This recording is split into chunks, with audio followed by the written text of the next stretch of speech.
Демек, режиссер болгондо сен башыңа, мойнуңа көптөгөн жоопкерчилик илинет.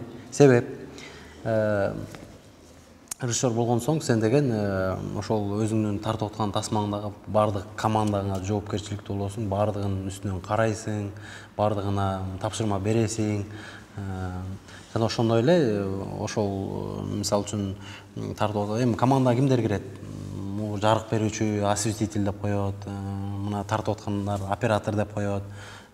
Ошонун үстүнөн караганына моларды мындай түз коюш керек, бул жашыл свет коюш керек, сен мондай кызыл көйнөк кийип кел деген бул художниктер жооп берет бул жагыначы, көркөм сүрөтчүлөрчү.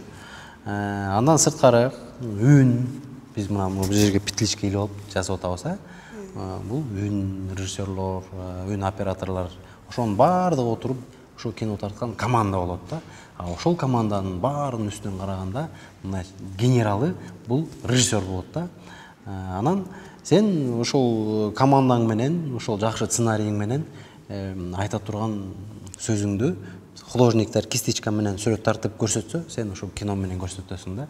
Кино менен ушул силерге окшоп өсүп келаткан балдардын ушундай бир аң сезимине мындай жакшы кинолор тартсаң, мындай ошол каармандарды көрүп, мен мындай болом, бул кинодо мындай баладай болом деп өздөрүнүн жакшы жактарын алып, жакшы тарбияланат да.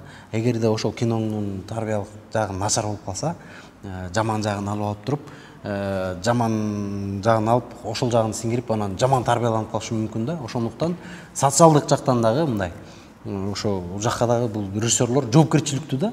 Ошондуктан кинону тартканда жөн эле тарта бербестен, ойлонуп, анализдеп тартыш керек да.